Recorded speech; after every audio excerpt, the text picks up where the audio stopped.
A margine dell'inaugurazione del nuovo store dedicato alla Lazio ha parlato il tecnico biancoceleste Simone Inzaghi. La Juventus la conosciamo tutti, noi ci stiamo preparando bene e cercheremo di fare una grande partita. Forse è il momento migliore per affrontare la Juventus, voi in forma e loro un po' in crisi. Ma no, io penso che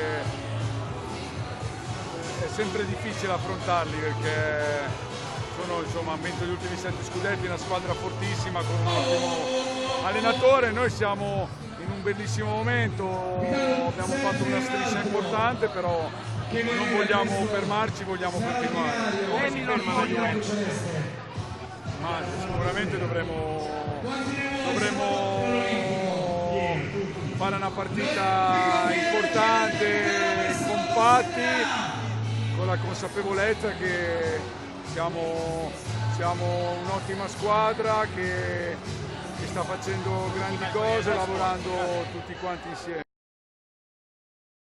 Nel quarto turno di Coppa Italia il Genoa batte l'Ascoli, questo è il commento del tecnico della squadra ligure, Tiago Motta. Si soffre sempre, il calcio non è mai facile vincere, sembra qualcosa già fatta, ma la realtà è quella. E poi in un momento non facile siamo stati capaci di restare insieme, lucidi, anche perché non siamo sbilanciati a andare ad attaccare e prendere ancora dei contropiedi.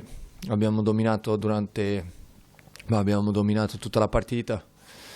A cambio del primo tempo e nel secondo tempo siamo stati più bravi a andare ad attaccare, a creare occasioni da gol.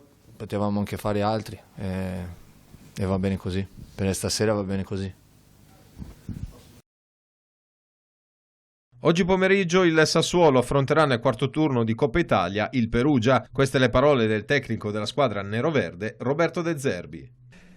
Abbiamo intrapreso una strada e dobbiamo essere bravi già da diverse partite, no? La Juve è arrivata per ultima, ma già a Verona, poi con la Fiorentina a metà, poi a Lecce molto bene, poi col Bologna molto bene, con la Lazio bene, nonostante il risultato anche lì molto, e con la Juve abbiamo dato ulteriore continuità.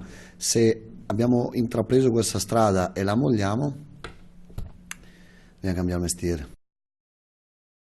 In vista dell'impegno di Coppa Italia contro l'Udinese, ha parlato in casa Bologna l'allenatore in seconda Emilio De Leo.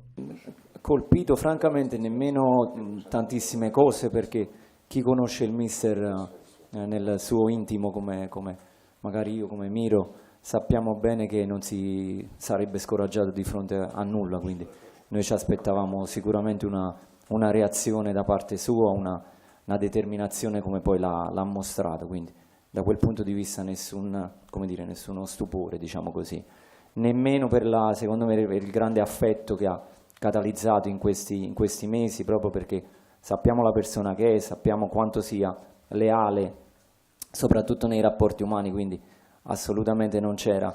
Io dico sicuramente in positivo ci ha colpito, secondo me, il rapporto che si è creato.